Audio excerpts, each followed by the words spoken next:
শুনতে পাচ্ছেন জানি? হ্যাঁ স্যার। আচ্ছা, চলো কিছু কোয়েশ্চেন্স করবো আজকে। প্রথম যে কোয়েশ্চেনটা লেখো, an electron is moving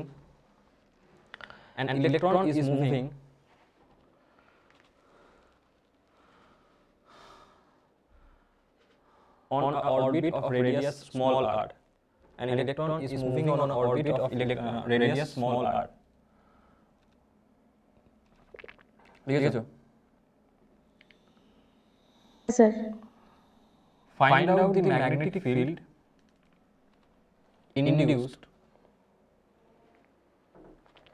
Find out the magnetic field induced at the center of the orbit. Find out the magnetic field induced at the center of the orbit. লিখেছো? চলো হ্যাঁ স্যার। দেখো, তো কেসটা কি বলছে, তোমাকে একটা ইলেকট্রন দিয়েছে, সেই ইলেকট্রনটা সাপোজ এখানটাতে ওমেগা অ্যাঙ্গুলার স্পিড নিয়ে যাচ্ছে এবং এর এই সময় স্পিড হচ্ছে v, এবং এর কাছে কনস্ট্যান্ট মেইনটেইন করছে, এবং এই যে রেডিয়াসটা আছে এটা অরবিটটা সেটা হচ্ছে r, এবং এখানটা যখন সে ঘুরছে তখন তোমাকে বলতে হবে যে কতটা ম্যাগনেটিক ফিল্ড তার সেন্টারের মধ্যে ইনডিউসড হচ্ছে। তো ঘটনাটা হলো যে প্রথমত ম্যাগনেটিক ফিল্ডের কনসেপ্ট এখানে আসছে কেন? কনসেপ্ট এই কারণে আসছে, তার কারণটা হচ্ছে যে যখনই একটা ইলেকট্রন কোনো একটা অরবিটে ঘুরবে তখন তার উপর দিয়ে কারেন্ট ফ্লো করবে, তো কারেন্ট ফ্লো করবে এইদিকে। আর আমরা জানি যে একটা সার্কুলার লুপের মধ্যে দিয়ে ইলেকট্রন মানে কারেন্ট ফ্লো করে, সেই ক্ষেত্রে তার জন্য যে পরিমাণ ম্যাগনেটিক ফিল্ড ইনডিউসড হয় তার সেন্টারে, তার ভ্যালু হয় mu naught I phi divided by 4 pi into r। এখন যদি আমি এখানটাতে এখন ফাইটাকে দেখি, এটার জন্য ফাই মানে কত হবে? 2 পাই, তাই না? তো আমি ভ্যালুগুলোকে পুট করব, ভ্যালুগুলোকে পুট করলে আগে প্রথমে এই ফ্রেমটাকে লিখে নিই যে এটা ভ্যালু কত হয়, তারপর বাকিগুলো লিখব আবার। মিউ নট I ফাই মানে কত? 2 pi divided by 4 pi r। এখানে পাই পাই 2 আর কেটে যাবে, থাকবে কত? এটা তোমার চলে আসবে mu naught I divided by 2r। এটা হলো ম্যাগনেটিক ফিল্ড যেটা ইনডিউসড হবে, কিন্তু আমি এখনো অবধি এটা জানি না যে এখানটাতে কত পরিমাণ কারেন্টের ভ্যালু হবে। তো কারেন্টের জন্য আমরা জানি যে কারেন্ট মানে কত হয়? কারেন্ট মানে হয়ে যায় যে q বাই t। এখন যদি একটা ইলেকট্রন মুভ করে তাহলে চার্জ হয়ে গেল ইলেকট্রনের চার্জ, আর একটা পুরো রোটেশন হলো t মানে কোনটা হবে? টাইম পিরিয়ডটা। আর আমরা এটাও জানি যে টাইম পিরিয়ড মানে কত হয় না? 2 পাই বাই ওমেগা। তো 2 পাই বাই ওমেগা এটাকে যদি সাজিয়ে লিখতে কি আসবে? e omega divided by 2 pi. আর ওমেগা মানে আবার আরেকটা জিনিস দেখা যায়, v equal to r omega, তাহলে ওমেগা মানে কত হবে না? v by r। তাহলে এটা লিখে নাও যে e v divided by 2 pi into r হয়ে যাবে, কারণ ওমেগা মানে v বাই r। তো এখন আমি i এর ভ্যালু পেয়ে গেছি, এটাকে পুট করে দিই, তাহলে আসবে কত এখানেতে? মিউ নট i মানে কত? e v divided by 2 pi, আর এখানে 2 মানে 4 পাই ইনটু কত আসবে এখানটাতে তোমার? এখানে একটা r ছিল, এখানে একটা r মানে r স্কয়ার। তো এটা হয়ে যাবে ইনডিউসড কারেন্ট যেটা সেন্টারের মধ্যে ইনডিউসড হবে। বুঝতে পারলে? হ্যাঁ স্যার। লিখে নাও।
হয়ে গেল বলবে।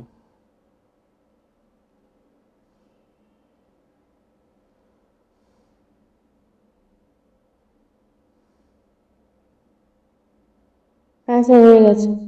চলো পরের কোশ্চেনটা লিখো। Two long current carrying wire thin wires, two long current carrying thin wires, two long current carrying thin wires,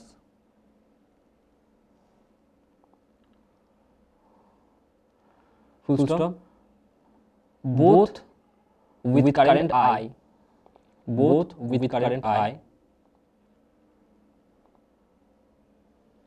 are held by insulating wires, insulating threads লিখে নাও, are held by insulating threads, লিখেছো? হ্যাঁ insulating threads of length L, of length L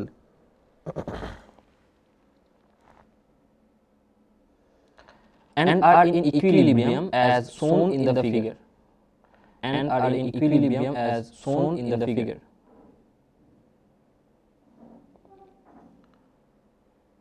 Comma, with threads making an angle theta with the vertical, with threads making an angle theta with the vertical, with threads making an angle theta with the vertical. Full stop. If wires have mass lambda per unit length, if wires have mass lambda per unit length, then find out the value of current I. Then find out the value of current I.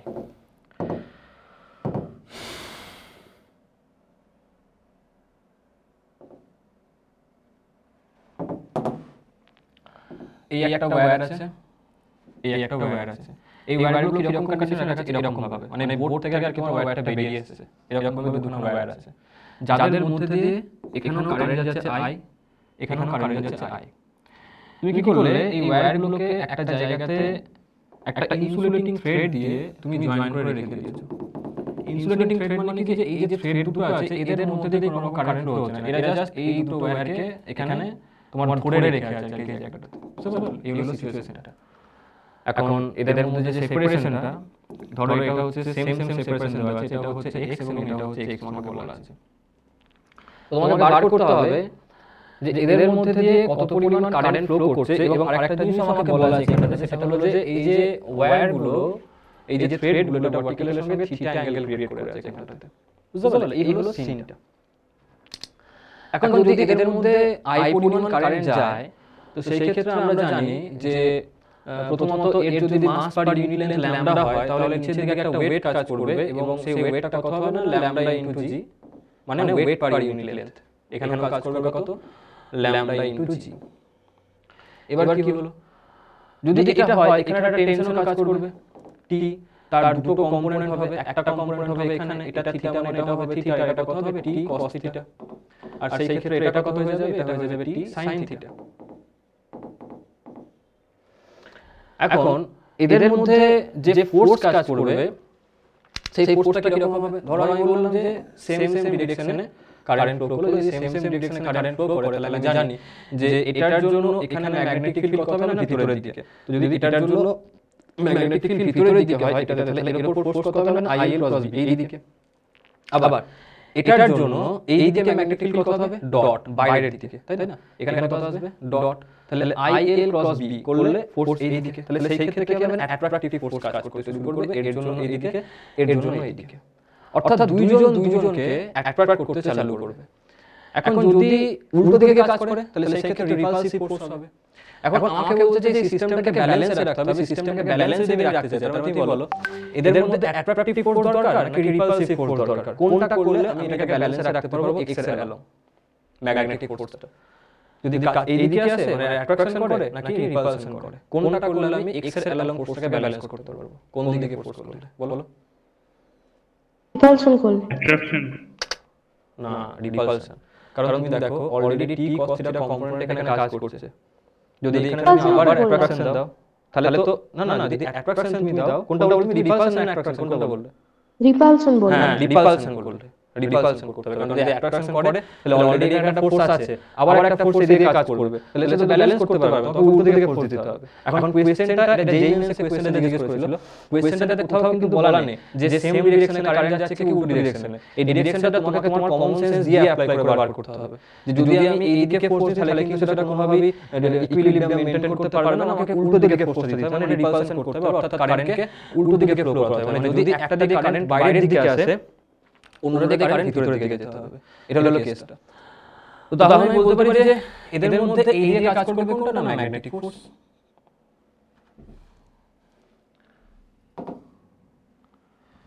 FM. আর আমরা জানি যে যদি দুটো state current carrying wire হয় তাদের মধ্যে magnetic force যেটা কাজ করে তার ফর্মুলা কত মনে আছে? দুটো স্টেট কারেন্ট ক্যারিং ওয়্যারের মধ্যে ম্যাগনেটিক ফোর্স কত হয় মনে আছে কি? ভুলে গেছো? Mu not I1 I2 L divided by 2 pi d, এটা হয় ফর্মুলাটা। বুঝতে পারলে দুজনের মধ্যে যে পরিমাণ ফোর্স কাজ করবে তার ফর্মুলা হচ্ছে এইটা। এখন তো যদি আমি এখন ইকুয়েশনটাকে ড্র করি, তার মানে আমি কি ড্র করব না, t cos θ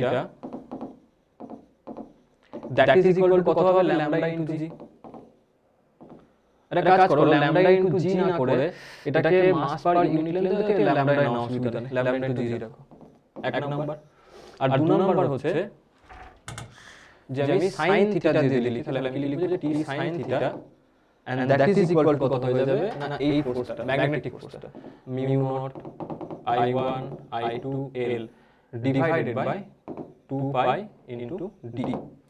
এখন এখানে d বলতে কত, দুটোর মধ্যে সেপারেশন মানে কত হবে, x প্লাস x মানে 2x, তাহলে এখানে d এর জায়গাতে আমি লিখে দিই 2x, এখানে লিখে দিচ্ছি আমি 2x, হয়ে গেল। এবারে এই যে ম্যাগনেটিক ফোর্সটা হলো, যেহেতু আমি এখানটাতে মাস পার ইউনিট লেন্থ নিচ্ছি, তাহলে আমি এখানটাতে magnetic force per unit length নেব। বুঝতে পারলে যে magnetic force per unit length নিতে মানে কি, এই এলটাকে তুমি এফএম এর নিচে নিয়ে চলে আসো, তাহলে এফএম বাই এল মানে magnetic force per unit length চলে এলো, তাই না? তাহলে magnetic force per unit length কত হবে না, mu not I1 I2 by 2 pi T. বুঝতে পারলে? তাহলে এখানে আমি শুধুমাত্র কি করছি, আর এখন এলটাকে লিখছি না। বুঝতে পারলে কেন লিখলাম না? বুঝতে পারলে কি?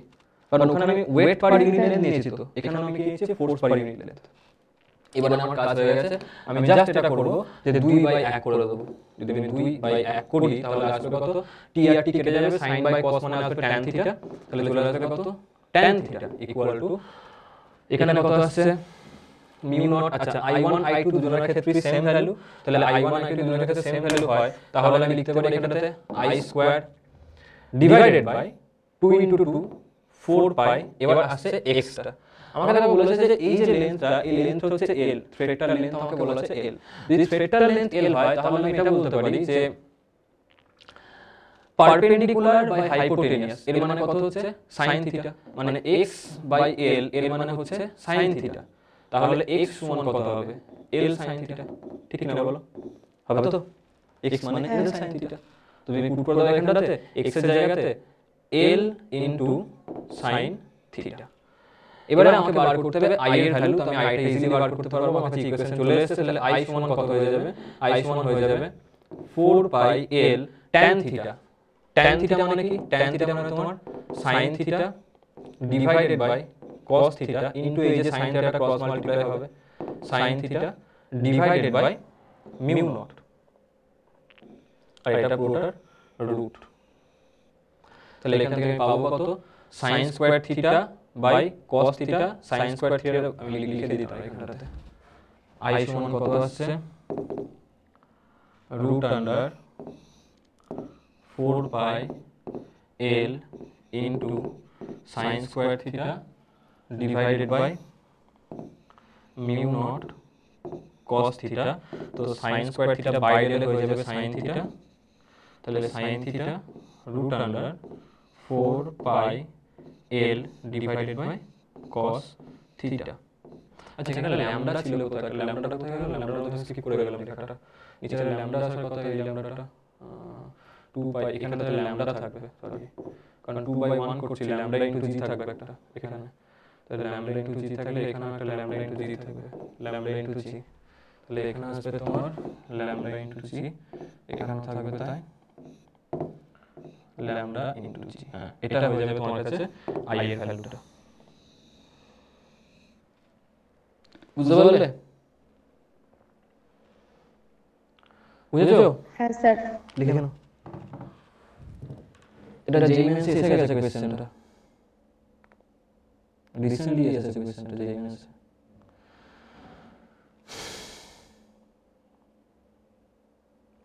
আর এই সমস্ত কোয়েশ্চেন নিটেও কিন্তু রিপিট করতে পারে। নিটে এই টাইপের কোয়েশ্চেনগুলো যেগুলো যেই মেন্সে একটুখানি সোজা টাইপের কোয়েশ্চেন থাকে না, সেগুলো রিপিট করে দেয় নিটের মধ্যে। ডাব্লিউজি তো টোকার জন্য বসেই থাকে।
হয়েছে? স্যার আরেকটু। লিখো লিখো, ঝটপট লিখো। নিটের ফর্ম বেরিয়েছে নাকি এখনো? স্যার আমি খেয়াল করিনি আসলে, হুম, দেখিনি, মনে হয় বেরোয়নি, তাহলে জানতে পারতাম। বেরোয়নি।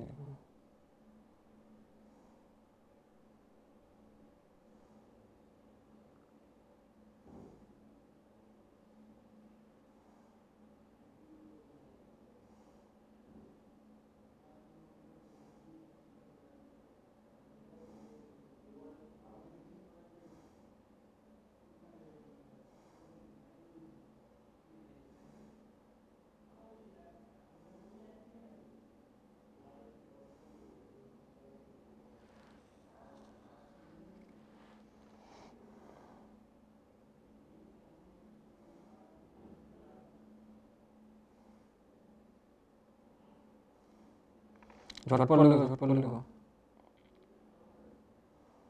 হ্যাঁ স্যার হয়ে গেছে। আচ্ছা, পরের কোশ্চেন লিখো। লিখো a semicircular conducting loop, a semicircular conducting loop of radius r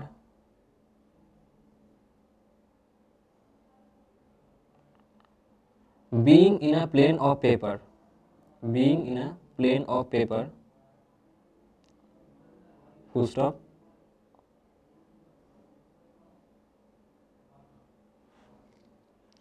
তারপর লেখো it is rotating with angular speed omega, it is rotating with angular speed omega and entering in a magnetic field as it is shown, and entering in a magnetic field as it is shown, then find out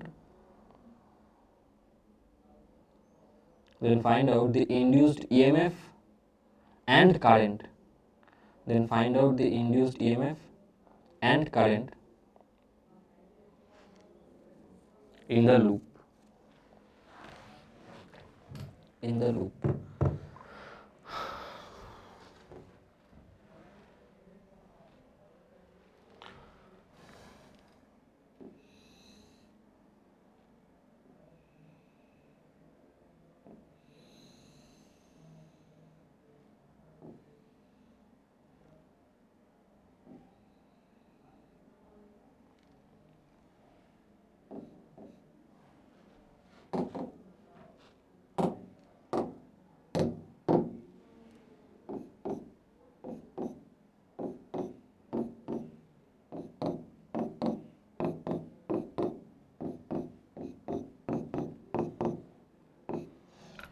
তো এটা একটা semi circular loop আছে।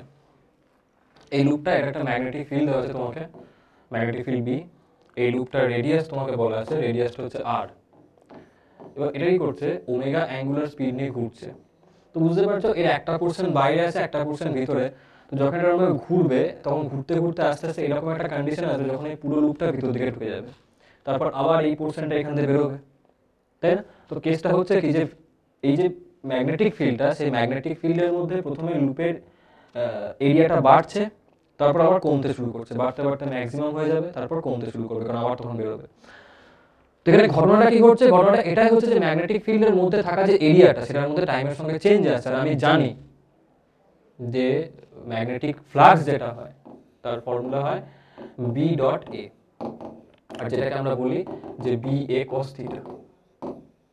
আর যদি টাইমের সঙ্গে এদের মধ্যে কোনো একটা কম্পাউন্ড চেঞ্জ করে, মানে কোনো একটা কম্পোনেন্ট যদি চেঞ্জ করে, টাইমের সঙ্গে বি চেঞ্জ করলো, এ চেঞ্জ করলো, কিংবা থিটা চেঞ্জ করলো, তো সেই ক্ষেত্রে এর মধ্যে ইএমএফ যেটা হয় সেটা ইনডিউসড হয়, তাই না? কারণ ফ্লাক্সের চেঞ্জ হয় সেই ক্ষেত্রে। তো ডি ফাই বাই ডিটি যখন হয় সেই ক্ষেত্রে আমরা কি পাই না, ইএমএফ ইনডিউস পেয়ে যাই এটার মধ্যে দিয়ে। আর এখানে কি চেঞ্জ হচ্ছে, এখানটাতে এই যে ভিতরে কত পরিমাণ এরিয়া থাকছে সেটা চেঞ্জ হচ্ছে টাইমের সঙ্গে সঙ্গে। তো যদি সেটা টাইমের সঙ্গে সঙ্গে চেঞ্জ হয় তার মানে হলো এটাই যে এখানটাতে হচ্ছে, এখানটা তোমার হচ্ছে যে B into d A by dt হচ্ছে এখানটাতে। তো আমার প্রথম কাজ হলো এটাই যে এরিয়ার চেঞ্জটাকে টাইমের সঙ্গে বার করে ফেলা। যদি বার করে ফেলি, ভ্যালু পুট করবো, আমার কাছে আনসার চলে আসবে ইনডিউসড ইএমএফ কত, কারেন্টটা তার পরের স্টেপে ভাববো। বুঝতে পারলে কেসটা কি? তো প্রথমে তুমি এরিয়া করো যে এরিয়াটাকে বার করো। তো দেখো আমি মনে করছি যে এখানটাতে এই মুহূর্তে এই যে সিচুয়েশনটাতে এখন আছে, আমি ধরলাম যে কোনো ছোট একটা অ্যাঙ্গেলকে সে কভার করলো ডিটি টাইমে। তাহলে এখন এই মুহূর্তে এর যে সিচুয়েশনটা সেটা হচ্ছে এরকম রকমের যে এ এই পরিমাণ একটা অ্যাঙ্গেল, সাপোজ যেটা ডি থিটা, সেটাকে সে কভার করে এসছে। বুঝতে পারলে? এই ডি থিটা পরিমাণ এরিয়াকে সে কভার করেছে, এবং সেই কারণে এ এই যে এরিয়াটা এর, সেই এরিয়াটা এখন এই ফিল্ডের ভিতরে আছে, বাকি এরিয়াটা বাইরে আছে। তো যেহেতু আমি বললাম যে ডি থিটা, তো ডি থিটা মানে কি, এই যে কার্ভেচারটা, তোমার কাছে এই কার্ভেচারটা এখন কার্ভ না মনে হয়, একটা স্ট্রেট লাইন মনে হবে, তাই না? কারণ খুব ছোট পরিমাণের পোর্শন ওটা, মনে হবে কিনা বলো? তোমাকে মনে হবে যে ওটা একটা স্ট্রেট লাইন, কার্ভ নয়। যেরকম আমরা পৃথিবীর কার্ভ সারফেসের উপরে রাস্তা তৈরি করছি, কিন্তু সেই রাস্তাটা আমরা দেখি স্ট্রেট হিসাবে, কেন? কারণ আমরা একটা বড় সড়ো কার্ভেচারের একটা ছোট্ট পোর্শনকে অবজার্ভ করছি। তো এই কার্ভটা আমাদের কার্ভ লাগে না, স্ট্রেট লাইন মনে হচ্ছে, এখানে তোমার তাই ফিল হবে। তো যদি এটা হয় যে এটা তোমার আর হয়, তাহলে সেই ক্ষেত্রে আমি বলতে পারি যে এটার লেন্থ কত হবে, এই লেন্থটা, এই লেন্থটা কত হয়ে যাবে? দেখো খুব সোজা, আমরা জানি যে s equal to r theta, তাহলে এখানে কি লিখবে, এই লেন্থটা কত হবে, r ইন্টু ডি থিটা, হবে কিনা বলো? তাই তো হবে, s equal to r into D theta, তো এটা r হয়ে যাবে। তাহলে এখন এই যে ট্রায়াঙ্গেলটা তুমি এখানে পাচ্ছ, এর এরিয়া কত হয়ে যাবে না, এর যে এরিয়া হবে that will be equal to, area কত হয়ে যাচ্ছে না, হাফ ইন্টু বেস, বেস মানে কত, r ইন্টু হাইট, হাইট মানে কত হচ্ছে r ইন্টু ডি থিটা। তাহলে আসবে কত, এটা half into r square into D theta. এখন আমি এটাও জানি যে ডিটি টাইমে যদি ওমেগা অ্যাঙ্গুলার স্পিড নিয়ে চলে, তাহলে ডি থিটা মানে কত হয় না, ডি থিটা মানে হয়ে যায় ওমেগা ইন্টু ডিটি, তাই তো হয়? সেটাকে আমরা বলি ডি থিটা, কারণ theta equal to omega into t. তাহলে ডি থিটা মানে কত হবে, ওমেগা ইন্টু ডিটি। তাহলে এখানে পুট করে দাও half into r square into omega into dt. তো তুমি পেয়ে গেছো এরিয়া কত, এবার তোমার কাছে কাজ শেষ, তোমার কাছে পুরো আনসার চলে এসেছে, তুমি জাস্ট ভ্যালু পুট করবে আনসার চলে আসবে তোমার কাছে। তুমি ভ্যালু পুট করো এখানটাতে, তাহলে এখানে তুমি লিখে দাও যে B into d A by dt. তাহলে যদি তুমি ডি এ বাই ডিটি করো, ডি এ বাই ডিটি করলে কত আসবে, হাফ আর স্কোয়ার ওমেগা, বাইরে আসবে ডিটি বাই ডিটি মানে 1, তো আসবে কত এখানটাতে হাফ আর স্কোয়ার ওমেগা। এখন তুমি ভ্যালুকে পুট করে দাও আর স্কোয়ার ওমেগা হাফ, তো তোমার কাছে আনসার কত আসছে half B r square omega. এটা কি হলো ইনডিউসড ইএমএফ। যখন তুমি ইনডিউসড ইএমএফ পেয়ে গেলে, আর মনে করো যে এই যে লুপটা তার রেডিয়াস হচ্ছে আর, সরি রেডিয়াস না রেজিস্ট্যান্স হচ্ছে আর, ক্যাপিটাল আর। যদি এটা হয় তাহলে তুমি বলতে পারো যে ইনডিউসড কারেন্ট কত হবে এখানটাতে, না ইএমএফ মানে V by R, induced EMF কত এইটা, তাহলে তুমি কারেন্ট কত পাবে ডিভাইডেড বাই আর, মানে B r square omega divided by r, এটা হবে তোমার কাছে ইনডিউসড কারেন্ট। বুঝতে পারলে? হ্যাঁ স্যার। লিখে নাও।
হয়েছে? হ্যাঁ স্যার। আচ্ছা, এবার লেখো two concentric coils, circular coils, two concentric circular coils of radius r1 and r2 respectively, of radius r1 and r2 respectively,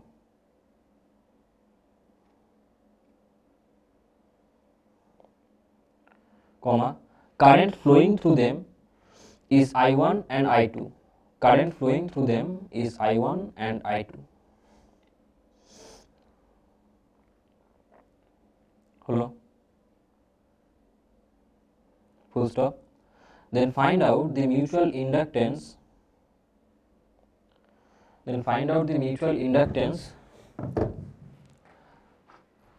of the coils.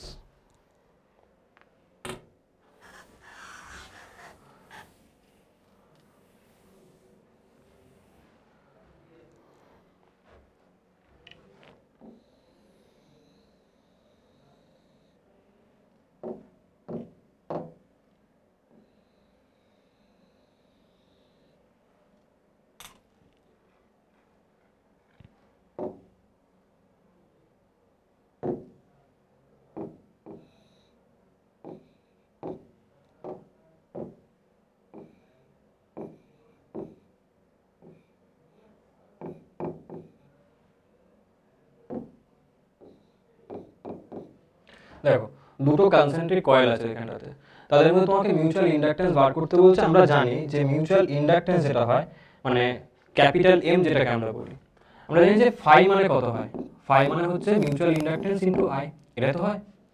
তো যদি আমি কোনোভাবে আমি ফ্লাক্স বার করে ফেলতে পারি এবং সেই ফ্লাক্স থেকে আই পোর্শনটাকে বাদ দিতে পারি, তাহলে বাকি যেটা পড়ে থাকবে সেটা হবে মিউচুয়াল ইন্ডাকটেন্স, তাই কি না বলো? এটা কিন্তু টেকনিকটা, ব্যাপারটা বুঝতে পারছো কি বলছি? হ্যাঁ স্যার।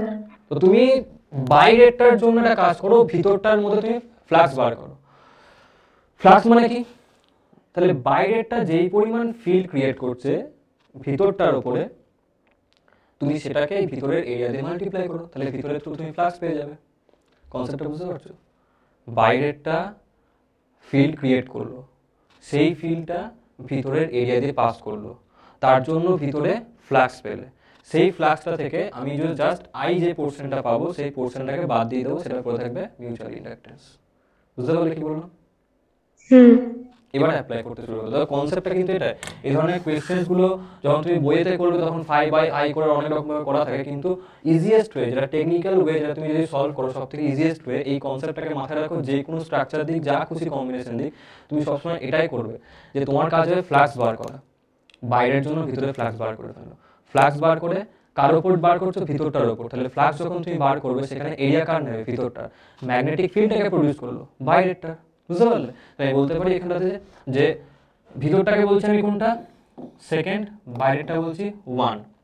তাহলে ফ্লাক্স অন 2 কত আসবে না বি ডিউ টু 1 আর এরিয়া অফ 2। এবার তুমি অ্যাপ্লাই করতে স্টার্ট করো।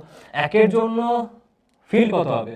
সার্কুলার ওয়্যার হয়, তো সার্কুলার ওয়্যার বা লুপের জন্য ম্যাগনেটিক ফিল্ডের ফর্মুলা কত হয়? একটু আগে দেখেছিলাম, mu not I by 2r। এটাই তো হয় সার্কুলার লুপের জন্য। তাহলে তুমি অ্যাপ্লাই করো, এখানে কি হবে? মিউ নট, বাইরের জন্য আইটা কত? i1 ডিভাইডেড বাই রেডিয়াসটা কত? 2 ইনটু r1। এরিয়াটা ভিতরে কত? Pi into r2 square. সাজিয়ে গুছিয়ে লেখাটা কত আছে দেখো, mu naught into pi into r1 square divided by 2r1 into i1। আমি কি বলেছিলাম? এখান থেকে কারেন্টের পোর্শনটাকে এলিমিনেট করে দেবে, তাহলে আমি এই পোর্শনটাকে এলিমিনেট করে দিলাম, থাকবে কত? এই পোর্শনটা। তাহলে এটাই হবে আমার কাছে মিউচুয়াল ইন্ডাকটেন্স। তাহলে m সমান কত হয়ে যাবে? Mu naught pi r1 square, sorry r1 square না r2 square, sorry r2 square divided by 2 into r1। এটা হয়ে গেল আমার কাছে মিউচুয়াল ইন্ডাকটেন্স। বুঝল? ক্লিয়ার তো? হ্যাঁ স্যার। চলো লিখে নাও। চলো আজকে এতটা থাক, পরের ক্লাসে আবার দেখা হবে। টাটা, আজ টাইম শেষ।